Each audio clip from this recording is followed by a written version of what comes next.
Bismillah.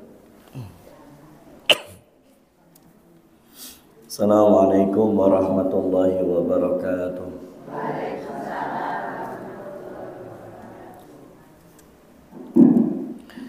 Bismillah walhamdulillah wassalatu wassalamu ala rasulillah wa ala alihi wa sahbihi wa man tabi'ahum bi ihsanin ila yaumiddin. Ya ayyuhalladzina amanu taqullaha haqqa tuqatih wa la tamutunna illa wa antum muslimun. Alhamdulillah jamaah yang dirahmati Allah Subhanahu wa taala. Enjang menika kula panjenengan dimudahkan Allah untuk bisa melangkahkan kaki menuju khairul makan, sebaik-baiknya tempat, ya, menika masjid, dan juga merupakan ahabul bilad ilallahi ta'ala, tempat yang paling dicintai Allah Subhanahu wa ta'ala, dalam rangka menghadiri majelis ilmu pengawasan ahad pagi. Mugi amal ibadah kula panjenengan sami ditampi Allah Subhanahu wa taala. Amin. Lan mugi jalan yang kula panjenengan tempuh dalam rangka menghadiri majelis ilmu pada pagi hari ini digantikan Allah jalan kemudahan menuju surga. Amin. Man salaka tariqan yaltamisu fihi ilman sahalallahu lahu bihi tariqan ilal jannah. Boten kata lumpen salam lan salawat monggo kula panjenengan haturkan pada Nabi Muhammad sallallahu alaihi wasallam beserta pada keluarga beliau sallallahu alaihi wasallam lan para sahabat, tabi'in, tabi'ut tabi'in, dan juga kepada umat beliau sallallahu alaihi wasallam ila yaumiddin. Dan bertakwalah kepada Allah dengan sebenar-benarnya takwa, jangan sekali-kali mati kecuali dalam keadaan Islam. Jamaah yang dirahmati Allah, saderengipun nyuwun pangapunten sebab sepindah telat, ya toh. Yang kedua, swanten kula radi serak-serak garing. Nek serak-serak basah kaya penyanyi kan penak. Serak-serak garing dadosipun ngapunten mengke kopine mboten kula unjuk. Kagem jenengan mon nggih Pak nggih. Kopine niki Pak.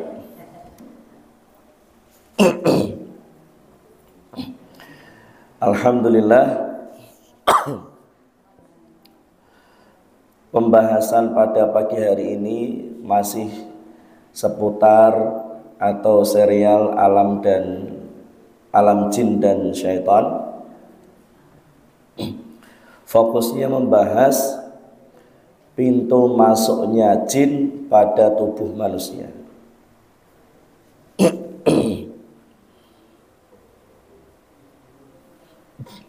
Pintu masuknya jin pada tubuh manusia. Apakah bisa jin itu masuk pada tubuh manusia? Bisa banget, wong jin masuk ke patung saja bisa kok. Lebih padat mana? Patung sama manusia? Lebih padat patung. Maka di masa dulu ya, sejarah, di masa lampau ada jin yang masuk ke patung, kemudian patungnya bisa ngomong. Akhirnya kemudian patungnya disembah-sembah. Satu. Yang kedua, jin masuk pohon saja bisa. Makanya ketika peristiwa Fathu Mekah, Khalid bin Walid diminta Rasulullah untuk menebang pohon yang disembah-sembah oleh masyarakat sekitar. Kemudian Khalid bin Walid ambil golok, kemudian berjalan menuju ke pohon tersebut, dan ternyata jinnya keluar dari pohon itu. Ya. Jinnya keluar dari pohon itu dan kemudian jinnya dipenggal oleh Khalid bin Walid kemudian meninggal. Jadi jin masuk patung bisa padahal patung lebih padat. Jin masuk pohon bisa padahal pohon lebih padat. Apalagi masuk ke dalam tubuh manusia sing akeh bolongane. Gitu. Manusia itu kan makhluk berongga sing paling akeh bolongane. Nek bolongan gede cacahe 9, mang goleki dhewe nggih. Bolongan cilik ora kehitung, yaitu pori.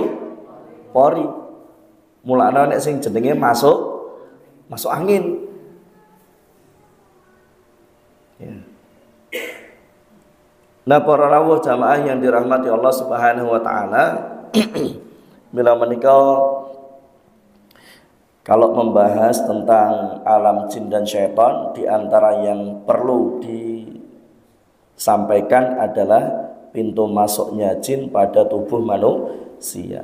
Kalau setan itu sudah masuk kalau setan itu sudah masuk pada tubuh manusia, kira-kira ngapain? Yang mengganggu, merusak, dan bahkan bisa memunculkan penyakit.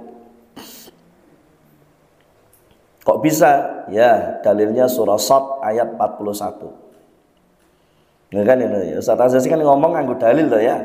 Tadi ben ra dikira dukun, ben ra dikira ngarang, ndak pakai dalil. Surah Shad ayat ke-41 itu Nabi Ayub yang diuji Allah dengan sakit kulit selama 18 tahun kurang lebihnya. Nabi Ayub sendiri sudah ngomong kok.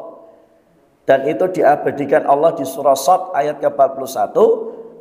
Ya. Inni masaniyad duru wa anta arhamur Inni masaniyas syaitan binus bin wa'adab. Saya ulangi, anni masaniyas syaitan binus bin wa'adab. Niku ngendikane Nabi Ayub piyambak lho nggih. Nek yang anni masaniyad duru wa anta arhamur rahimin itu Al-Anbiya 83. Dungane ben mari kan ngoten nggih. Tapi kalau kenapa Nabi Ayub sakit, itu ada di surah Shad ayat ke-41, anni masaniyas syaitan binus bin wa'adab. Loroku iki goro-gorone gangguan syaitan. Maka kemudian dibuka di tafsir-tafsirnya, yaitu apa? Setan meniup tubuh badan jasadnya Nabi Ayub. Begitu sudah ditiup langsung muncul yang namanya bisul. Terus akhirnya merembet meremen seawak. Niki sing ngendikan Nabi Ayub nggih sanes kula ngarang. Dadosipun ternyata syaitan itu bisa memunculkan penyakit atau memperparah penyakit yang sudah ada. Contoh meneh Hamnah binti Jahsy. Hamnah binti Jahsy ini kan sahabiah. Haid terus, darahnya keluar terus, bahkan sampai di luar masa haid darahnya terus keluar. Maksudnya ngeten, haidnya kudune wis rampung, tapi kok darahnya jek metu. Akhiripun tanglet, ya Rasulullah, kenapa saya mengalami yang demikian? Darah saya kok keluar padahal harusnya haidnya sudah selesai. Maka jawabnya Rasulullah apa? Raddatus syaitan, rahimmu dihentak oleh syaitan. Berarti setannya di dalam bu, di rahimnya. Lah karena rahimnya ditekan, dihentak oleh syaitan, yang sehingga kemudian terjadi yang namanya pendarahan.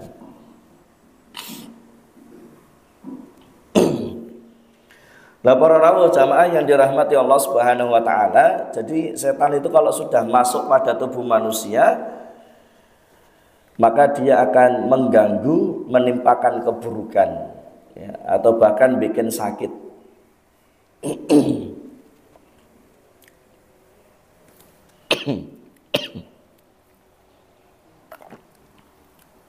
Baik, yang pertama,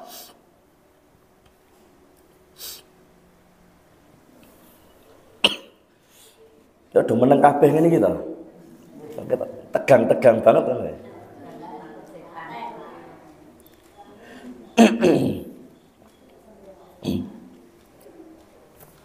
Yang pertama adalah monggo kula panjenengan ini yang pertama dulu ya, diusahakan untuk apa? Diusahakan untuk bisa menjaga wudhu. Ya, diusahakan untuk menjaga wudhu untuk melindungi bolongan-bolongan cilik sing jenenge pori-pori niki nek mau, dan juga menjaga melindungi ya nek carane wong Jawa niku napa? Jaga babakan hawa sanga. Menjaga lubang yang besar dan juga menjaga lubang yang kecil. Dijaga dengan apa? Menjaga wudhu. Pak Ustadz, haid boleh wudhu enggak? Boleh.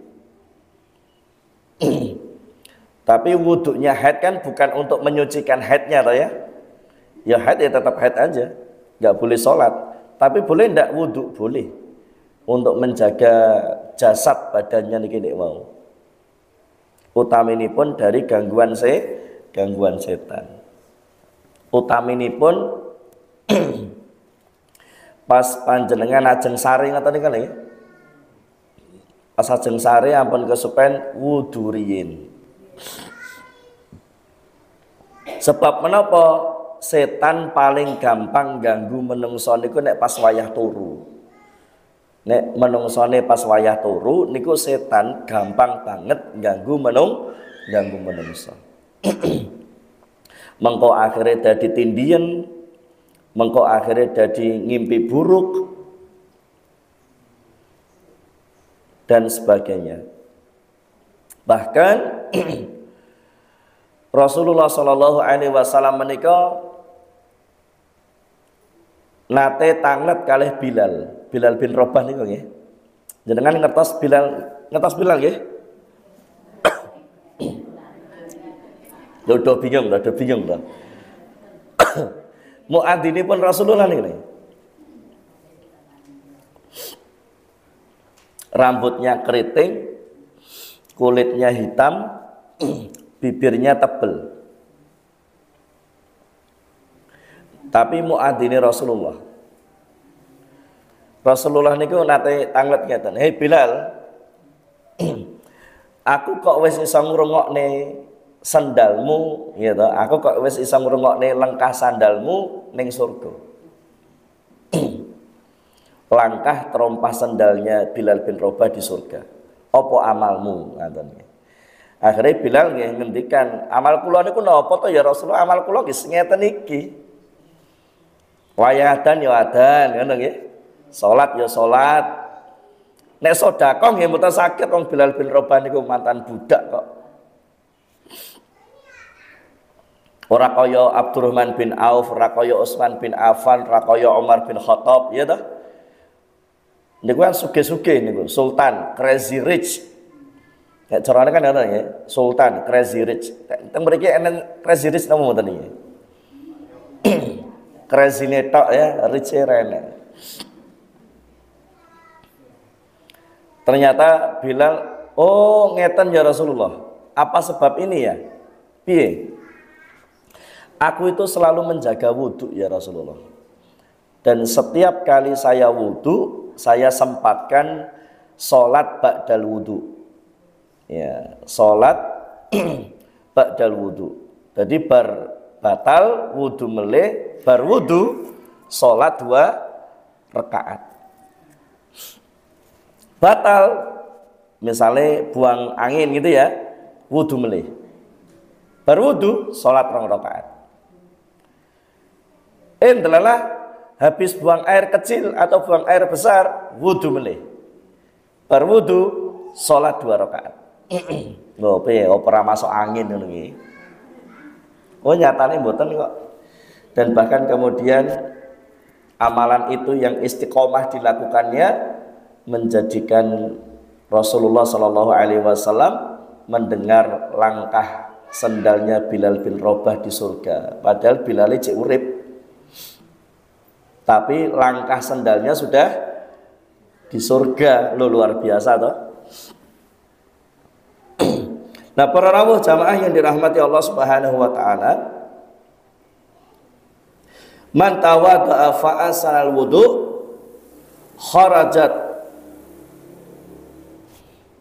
kharajat qatayahu min jasadihi hatta takhruju min tahtal adfarihi.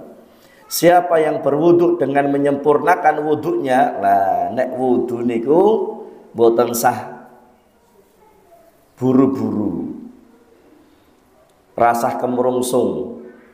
Ya ta, wudune niku sing anteng, sing tenang, dan sempurnakan wudumu. Ya.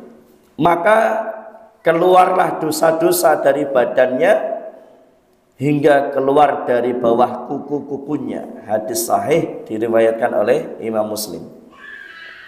Jadi nek jenengan pas wudu memang bayangke dosane jenengan melu gogrok. Dosane panjenengan ikut berjatuhan bersamaan dengan air yang menetes, air yang mengalir. Niku mang bayangke Bu, mang bayangke nek jenengan pas wudu ngoten niku bayangke ngresiki dosa.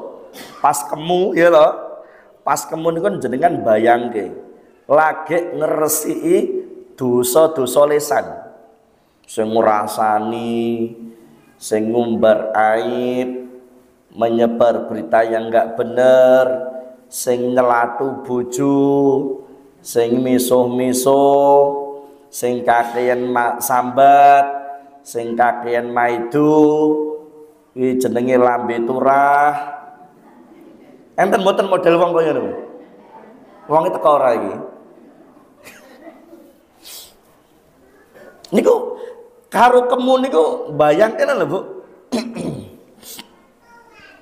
Kemudian ketika mengusap wajah sama membersihkan matanya ini loh, ini diresiki ini kakek dosa yoan, senengane nonton drama Korea. Atau melihat hal-hal yang diharamkan Allah.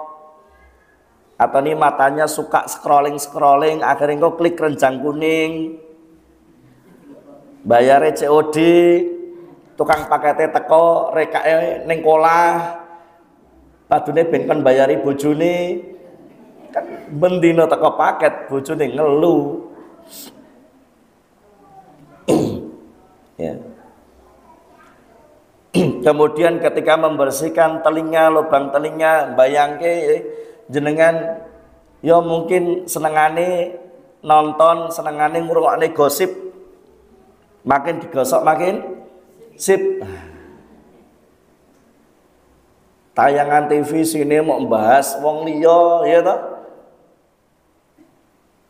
Nah, jamaah yang dirahmati Allah, ketika jenengan wudu itu sembari kemudian dibayangke jenengan lagi ngresiki dosa-dosa niki wow yang dilakukan oleh jasad ini, dan kemudian dikosoki tenanan, dibasuh tenanan supaya kemudian dosanya ini turut serta berjatuhan mengalir bersama dengan tetesan air.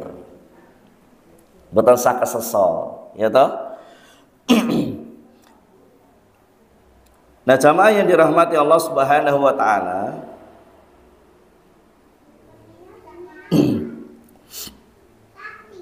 apabila seorang muslim atau mukmin berwudu lalu membasuh mukanya, maka keluarlah atau diampunilah dosa-dosa wajahnya yang telah melihat maksiat dengan matanya bersama air dan akhir dari percikan air. Ketika dia membasuh kedua tangannya, maka diampunilah dosa-dosa tangannya bersama air atau bersama percikan akhir yang terakhir. Ketika ia membasuh kedua kakinya, maka diampunilah dosa-dosa kakinya yang mungkin kakinya melangkah ke tempat-tempat yang diharamkan Allah. Wong niate mlaku dienggo blonjo malah ngrasani wong, ya. Atau ke tempat-tempat yang diharamkan Allah, ke majelis-majelis ghibah, majelis-majelis rasan-rasan, ya. supaya kemudian dosa kakinya ini diampuni Allah, ya, bersama dengan aliran air atau percikan air hingga terakhir. Kemudian setelah wudhu bersihlah dosa-dosanya. Oh, penak tau nggih? Penak Bu. Mila menika kula panjenengan asring niki menjaga wudhu. Batal wudhu meneh, batal wudhu meneh. Tapi nek ibu-ibu kata ya rada repot ya. Sebab ibu-ibu kerukupan ya. Jilbaban, gamisan, kaos kakian ya toh. Nah, para jamaah yang dirahmati Allah. Nah, sekarang kita mulai masuk ke pintu syaitan pada tubuh manusia. Monggo disiapkan catatane.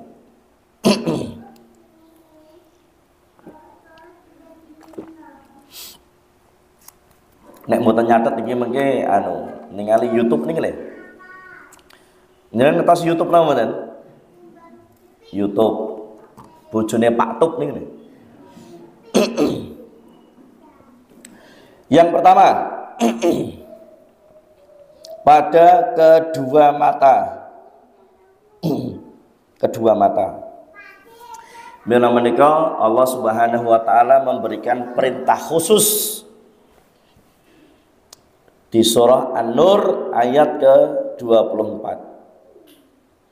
Qul lil mu'minina yaghuddu min absarihim wa yafadu furujahum dzalika azka lahum innallaha khairum bima yasnaun. Surah An-Nur ayat ke-24. Niku diantaranya perintah untuk yaghuddu min absarihim, ghadul basar, menjaga pandangan, menjaga penglihatan. Nate kula ngruqyah tiyang Sarmat Kranon Sukarjo niku. Begitu saya ruqyah niku, saya kan sudah tahu ini nanti kalau di ruqyah itu reaksinya seperti apa kira-kiranya gitu Bu. Tapi ketika waktu saya ruqyah niku ternyata tidak ada reaksi Bu. Dan ini aneh bagi saya. Karena saya sudah dengan pengalaman ya, dengan ilmu dan pengalaman, kudune nek gangguane kaya ngene itu reaksi. Dan ternyata tidak ada reaksi. Akhirnya saya sentuh titik-titik yang biasanya memang tempat mereka bersarang, dan ternyata nggak ada reaksi. Kula bingung. Waktu itu saya kemudian memberhentikan ruqyahnya sebentar, sembari kemudian saya minta petunjuk sama Allah. Niku saya meruqyahnya posisinya di belakang Bu. Jadi orangnya di depan, ya toh? Orangnya di depan, hadap ke sana, ini hadap ke kiblat, saya di belakangnya. Biasanya megang area tengkuk. Kemudian kalau di samping pegang area kepala dan tengkuk, kepala ubun-ubun gitu ya, dan kemudian tengkuk. Jadi kayak gini. Kok tidak ada reaksi? Akhirnya saya minta petunjuk sama Allah. Dan alhamdulillah Allah kasih petunjuk. Saya berpindah posisi, ngeruqyah di depan orangnya.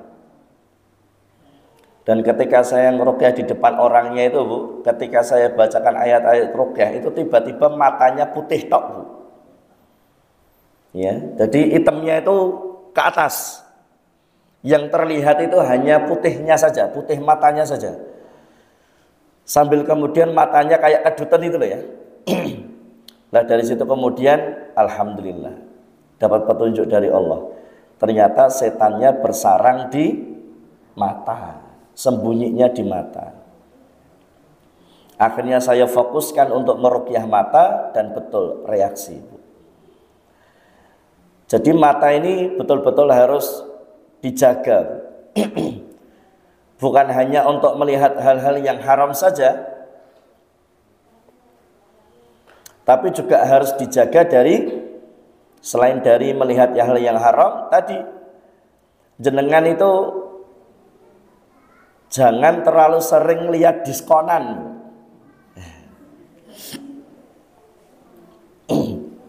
Sebab menapa?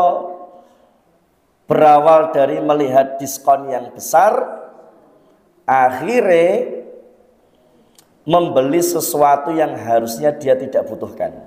Ya, membeli sesuatu yang sebetulnya dia tidak membutuhkan. Alah sapa ngerti sok ben yo butuh masalah Ibu. Iki mumpung diskone atau mungkin free ongkir kan itu ya. Maka yang demikian itu namanya tabdir ya, atau mubadir ikhwanas syayatin, dan itulah saudaranya setan.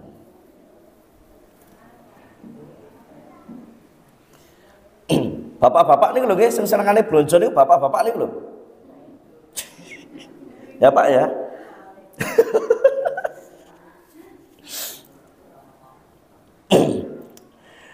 Nah, ini hati-hati nih, hati-hati. Ya. Matanya dijaga. Kemudian juga apa? Kemaluan. Itu dijaga juga.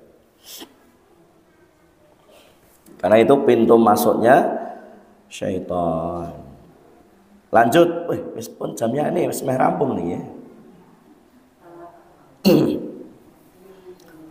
Yaitu di kepala. Kepala.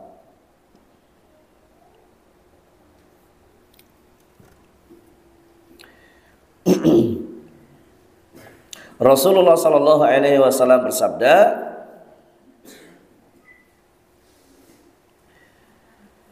yaqidu syaitan ala qafiyati ra'si ahdikum. Setan itu membuat ikatan pada kepala manusia ketika dia tidur sebanyak 3 ikatan.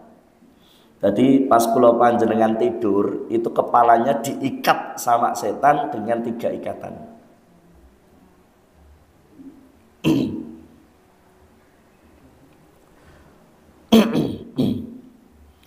Setiap ikatan ia akan menepuk niku ngertos mboten? Apa jenenge? Nek ibu-ibu nurokne anake di apa jenenge? Dipuk-puk. Setan itu akan ngepuk-puk sambil kemudian membisikkan yuwasfisu fi sudurinas. Ya. Membisikkan apa? Bagimu malam panjang. Bengine jek suwe. Turwa neh. Ya, bengine jek suwe, turwa meneh. Iki hawane bediding. Bediding ngertos mboten? Adem. Wis lanjutnya turu meneh. Nah, misalnya sekarang subuh jam 4, bangun setengah 4. Alah, subuh jek setengah jam meneh. Ini bediding wis to, setengah jam meneh kok tangi yo. Bablas setengah 7. Ya. Lho nek ngoten pripun Pak Ustaz? Yo wis tangi turu gek salat subuh. Lho tengah 7 mboten napa-napa, tangi turu gek salat subuh ngono. Tapi nek bendino, bendino kaya ngono kebangetan to ya. Ya toh? Biasanya sadurunge turu wis niat pasang alarm. Niate tahajud. Begitu alarmnya muni kring gitu ya, tangi Bu, ning jeding. Ya mau nguyuh tok. Bar iki balik turu meneh. Alarmnya dipateni balik turu meneh. Ini setan itu pinter Bu di situ. Nah, ketika kemudian kula panjenengan bangun sambil membaca doa, alhamdulillahilladzi ahyana ba'dama amatana wa ilaihin nusyur, maka lepaslah ikatan yang pertama. Kan 3 ikatan ya, sijine wis ucul, tapi itu perlu perjuangan. Sebab ternyata Bu, kemul niku nek awake dhewe pas lagi turu, sing jenenge kemul ya abot banget Bu. Ya lho, sing jenenge kemul niku abot banget. Ngangkat kemul niku abote ra umum Bu. Nek lagi pas angler-anglere, pas bediding-bedidinge. Lajeng yang kedua, ketika jenengan bangun tadi berdoa lepas ikatan yang pertama, begitu jenengan wudu maka lepaslah ikatan yang kedua. Dan ketika panjenengan sholat maka terlepaslah semua ikatan. Yang sehingga kemudian orang tersebut akan memasuki waktu paginya dengan semangat, produktif, dan jiwa yang baik, lagi tentram. Nah, gitu. Maksudnya bagaimana? Di antara hikmahnya adalah dia di hari itu tidak tertarik untuk melakukan kemaksiatan. Itu terapi, Bu. Dadosipun nek misale kula panjenengan kepengin putra wayahe saleh lan salehah, di antara terapinya adalah ajak bangun pagi, kemudian syukur-syukur sholat subuh berjamaah. Maka nanti dia akan menjadi orang yang bersemangat di waktu pagi harinya, produktif, insya Allah pinter, dan tidak tertarik untuk melakukan keburukan.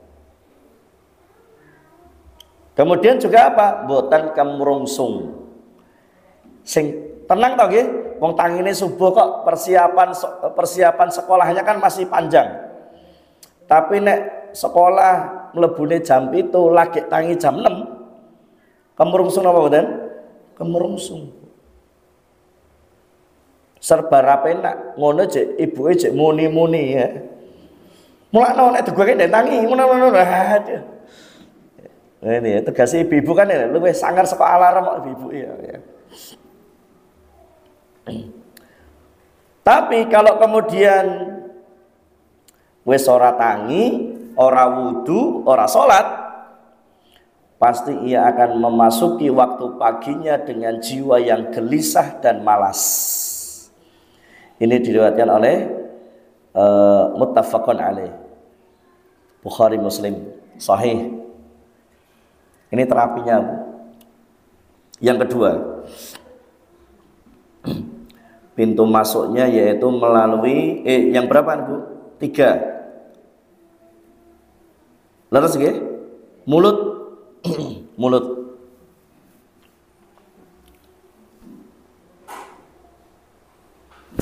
Ini kaitannya dengan apa mulut itu, Bu?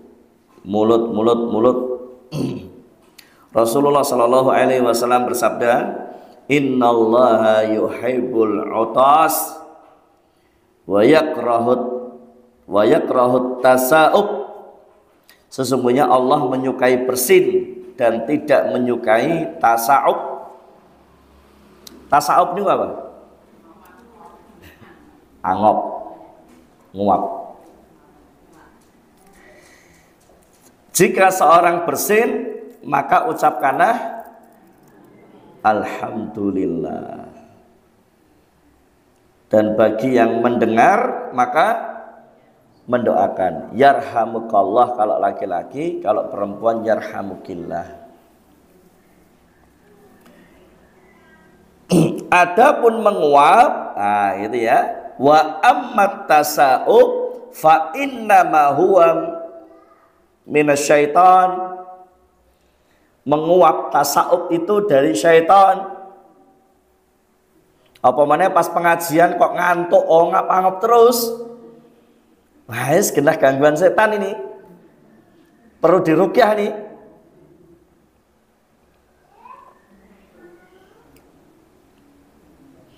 Yang sehingga kemudian fal yaruddahu mastata'a fa'idha qala ha'adahik minhu syaitan, maka hendaklah dia nek angop ya tasawuf ditahan tenanan. Cara menahannya bagaimana? Kedua bibirnya ini tutup ya, ditahan, diempet sebisa mungkin ya, karena jika ia kemudian menguap mangap sampai mengeluarkan suara wah gitu ya, maka diguyu setan yang guyu, rupamu kaya aku nek angop. Ya Allah ya. Nah, jamaah yang dirahmati Allah Subhanahu wa taala, di lain hadisnya Rasulullah sallallahu alaihi wasallam sampaikan, idza tasawwaba ahadukum fal yumsik biyadihi ala fihi fa inna syaitana yadkhul. Jika kalian menguap, yang pertama tahan bibirmu, ojo ngantek mangap. Yang kedua, nek kepeksone resonahan, akhirnya yo mangape ojo kenemenen to. Ya. Kemudian apa? Tutuplah pakai tangan. Tangan apa? Yang disunnahkan tangan kiri. Kalau tangan kanan dipakai yang baik-baik, ya toh. Kalau tangan kiri ini ya tugasnya cleaning service, ya toh. Sebab menapa nek nganti angop membuka tur orang mbok tutup, setan akan masuk. Setan akan masuk.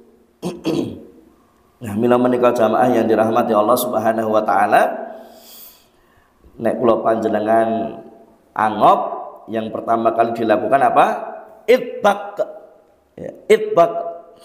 Tahan dengan bibirmu, ojo mangap. Nek kepaksane mangap, tutup dengan tangan kiri. Tur yo rasa dadak ngetokke swara. Saged apa mboten? Saged, alhamdulillah.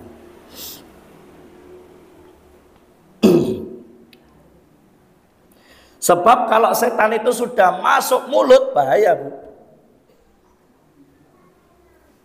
Akan kemudian membuat orang itu tidak bisa menjaga lisannya, ya toh? Akan membuat orang itu tidak bisa menjaga lisannya. Pada Rasulullah paring dawuh, falyakul khairan aw liyasmut, berkatalah yang baik atau diam. Muslim yang sejati orang larani wong liya dengan lisannya dan dengan tangannya. Muslim yang sejati, ora gampang larani wong liya dengan lisan dan dengan tangannya. Nah, jamaah yang dirahmati Allah Subhanahu wa taala, lajeng. Wah, saya persingkat aja dari 5 menit kasok. Nomor pira, Bu? 4 atau 5? 4. Ya, di bawah kuku. Di bawah kuku.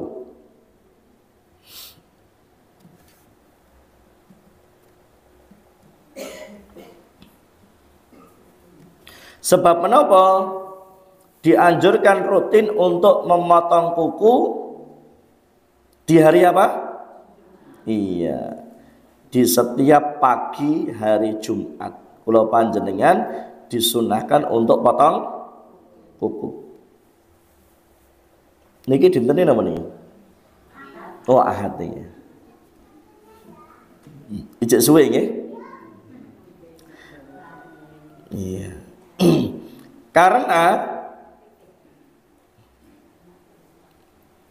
iblis atau syaitan mengikat manusia melalui kuku-kukunya yang panjang. Rasulullah bersabda, potonglah kuku-kukumu, sungguh setan mengikat melalui kuku-kuku yang panjang. Ini hadis diriwayatkan oleh Imam Ahmad. Dan juga yang paling penting adalah apa? Menjaga kebersihan kuku. Ternyata dari beberapa pasien ruqyah saya itu, mereka ketika diruqyah merasakan jinnya itu keluar dari bawah kuku. Jadi seperti kayak ada angin yang keluar dari bawah kuku. Ya. Maksudnya panjang itu yo jenengan tas nggih, ya panjangnya terlalu kenemenan nggih. Nah, kalau sedikit panjang nggak apa-apa, sing penting dijaga kebersihannya. Dan setiap Jumat itu dirapihkan, dipendekkan, dipotong kukunya.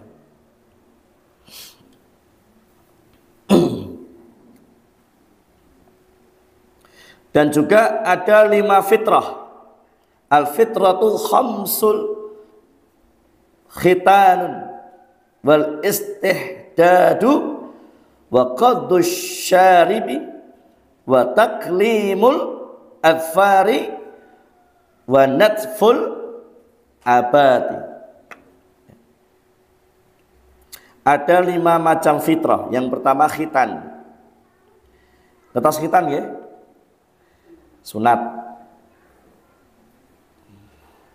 Yang kedua mencukur bulu kemaluan, memotong kumis, memotong kuku, dan mencabut bulu ketiak. Ini Bukhari dan Muslim. Jadi ben Jumat ritualin jenengan niku. Ben Jumat esok nek malam Jumat kan kahfian tuh ya, baca surah Al-Kahfi. Kemudian di hari Jumatnya sunnah memperbanyak sholawat. Terus ritual tiap paginya jenengan ngresi ini ke, mencukur bulu kemaluan, memotong kumis, sing duwe kumis, ibu-ibu gak duwe ya. Kemudian memotong kuku dan mencabut bulu ketiak. Ini 5 fitrah ini yang tentunya baik ya. Dan ternyata Islam ini agama yang mengajarkan keindahan, kebersihan.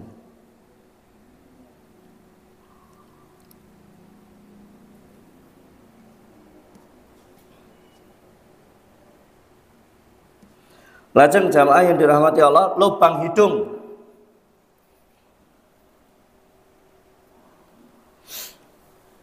Saat tidur, iblis atau setan ikut menginap di lubang hidung manusia. Jadi bolongan irungi kula panjenengan itu dinggo penginapane setan.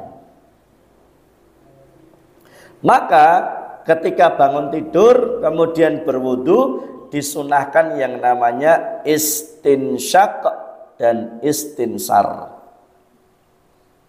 Nek istinsyak itu menghirup air masuk ke lubang hidung, tapi ojo dilosne ya, jangan diloske ibu, diloske ya cumleng tenan ya.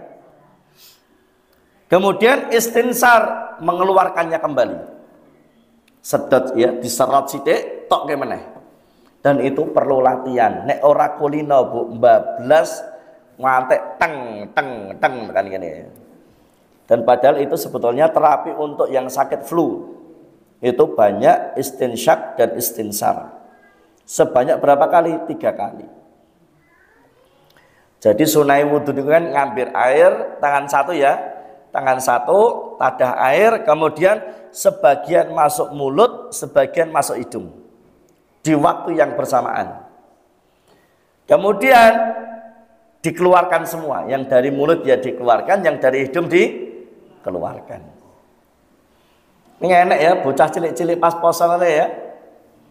Nadae wakeh metune sithik ya. Kelebu kabeh. Seger. Lah niku latihan bu, nek jenengan mboten latihan ya ngantek sakjeke muk ngene-ngene tok. Yang sehingga yang bagian dalam tidak terbersihkan. Padahal itu kalau sudah masuk dalam itu terapi buat yang polip, gitu, buat yang sinus, buat yang flu, itu terapi yang luar biasa. Istinsyak dan istinsar, latihan sik nang omah, diserat sithik tok kene. Tapi kalau tidak bisa waktu bersamaan, ya siji-siji. Mulutnya dulu selesaikan. Habis itu kemudian baru diserat sithik, keluarkan lagi. Serat sithik, keluarkan. Nah, itu latihan. Kalau udah biasa langsung ya, sebagian mulut, sebagian hidung. Sakit apa mboten?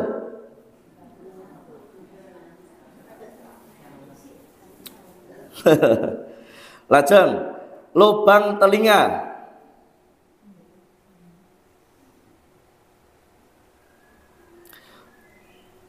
Lubang telinga juga sebagai tempat favorit jin, syaitan untuk bersembunyi. Maka kemudian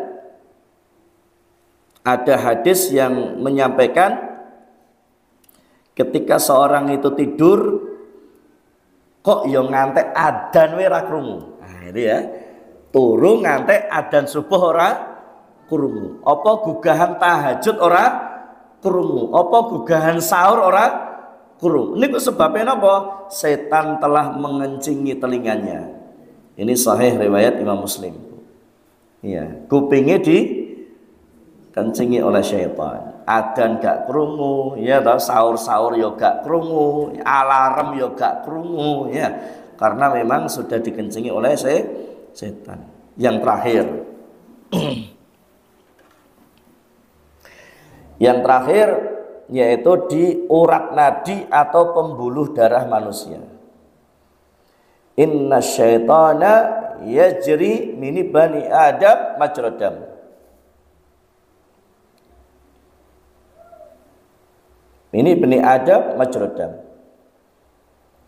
Bahwasanya pintu masuknya atau tempat berlalu lalangnya, tempat mondar mandirnya, tempat wirawirinya setan di dalam tubuh manusia, yaitu di peredaran atau di pembuluh darah manusia. Loh, bahaya namanya, bahaya. Lo ngapunten, nek setan itu wirawiri ini pembuluh darah manusia, sedangkan darah itu mengalir ke seluruh tubuh, maka setan itu tahu mana organ yang lemah, mana bibit-bibit penyakit, dan kemudian juga setan itu akan dengan mudah bisa menguasai jasad fisiknya orang itu. Maka nanti ada yang namanya kesurupan. Walaupun di psikologi ada yang namanya histeria, ya, tapi kesurupan juga ada. Bagaimana cara membedakan histeria atau kesurupan? Nah, ini penutup. Yuk, sapa sing iso jawab? Hadiah kopi. Kopi ini tak suwuk sih, ya tau, enak lah. Ya. Beberapa pekan yang lalu itu saya dapat pas waktu ngisi pengajian, Bu. Pas waktu ngisi pengajian saya itu ditelepon sama orang. Intinya ada tetangga yang sedang kesurupan. Di WA sama seseorang, intinya ada tetangga yang kesurupan. Terus akhirnya saya bilang, lah aku lagi ngisi pengajian, gak mungkin. Nah terus bagaimana Ustaz? Ngene we. Fotokan saya jawab itu, fotokan. Itu jamaah udah paham. Fotokan ini berarti wong kesurupannya difoto. Kemudian dikirim ke saya. Waktu saya lihat, iki ngapusi orang kesurupan. Nah terus pripun? Lah ngamuk-ngamuk gereng-gereng tinggalan. Wes tinggal wae, tinggal. Akhirnya bilang nek ngamuk-ngamuk berantaki rumah dan sebagainya. Mboten niku mboten kesurupan. Itu namanya histeria. Kenapa? Karena sedang ada mungkin depresi atau mungkin stres atau mungkin karena ada masalah dan sebagainya. Intinya itu ya luapan emosi negatif. Ya, luapan emosi negatif saja, bukan kesurupan. Akhirnya ditinggal. Begitu ditinggal, ya sadar dewe. Ya sadar dewe, Bu. Lah kok piye to kok malah doa aku ditinggal ngene iki ya. Sadar dewe. Itu namanya histeria, Bu. Hanya sekedar teriakan, hanya sekedar nangis-nangis, kadang ketawa sendiri, itu biasa. Dalam psikologi, kalau dia sedang ada masalah batinnya, psikisnya kadang seperti itu. Nah, kalau kesurupan, ciri-cirinya satu, kekuatan fisiknya langsung melonjak, melebihi dari manusia normal. Digoceki wong limo, awake gede-gede kabeh, mental, Bu. Nah, itu berarti kesurupan. Karena lonjakan fisiknya ini, Bu. Kekuatan fisiknya ini melonjak. Yang kedua, kalau orang kesurupan itu biasanya dia akan melakukan hal-hal yang janggal. Contoh, ora tahu-taune basa Inggris, akhirnya ngomong bahasa Inggris. Atau rata taune basa krama, ngerti-ngerti iso basa krama. Ya. atau bahkan dengan mengatakan aku sopo rojo sopo aku. Nah itu yang seperti itu, ini kesurupan, ini setan, ini jin sudah mulai masuk, ini main. Itu tanda-tanda orang kalau pengen membedakan mana histeria, mana kesurupan atau kerasukan. Kemudian yang ketiga, terjadi perubahan fisik. Tadi kekuatan toh yang pertama, yang kedua ada kemampuan yang janggal, yang padahal dia sebelumnya tidak seperti itu, tidak bisa bahasa Inggris, tidak bisa bahasa kromo, ya toh, tiba-tiba kayak gitu. Yang ketiga perubahan fisik, seperti yang terjadi ke kakak saya. Makanya saya betul-betul fokus konsentrasi mendalami ilmu ruqyah dan alam jin dan syaitan, karena kakak saya itu sering kesurupan yang pertama. Yang kedua, saya punya beberapa keluarga itu yang punya penyakit yang lumayan parah, yang sehingga kemudian jadi motivasi saya untuk belajar terapi Quran dan alam jin dan syaitan. Kakak saya itu kalau kesurupan itu rambut, alis, jenggot, kumis semua jadi putih. Jadi awalnya hitam Bu, tiba-tiba jadi putih semua. Nah, ini kan perubahan fisik ini Bu, yang tidak masuk di akal, tapi nyatanya tenan. Wah, aku nonton dewe kok itu, yang nanganin saya kok. Jadi rambutnya jadi putih, kumisnya jadi putih, jenggotnya jadi putih. Nah ini jamaah yang dirahmati Allah, untuk membedakan mana histeria, mana kesurupan. Subhanakallahumma wa bihamdika asyhadu an la ilaha illa anta astaghfiruka wa atubu ilaik. Akhiru da'wana alhamdulillahi rabbil alamin. Assalamualaikum warahmatullahi wabarakatuh.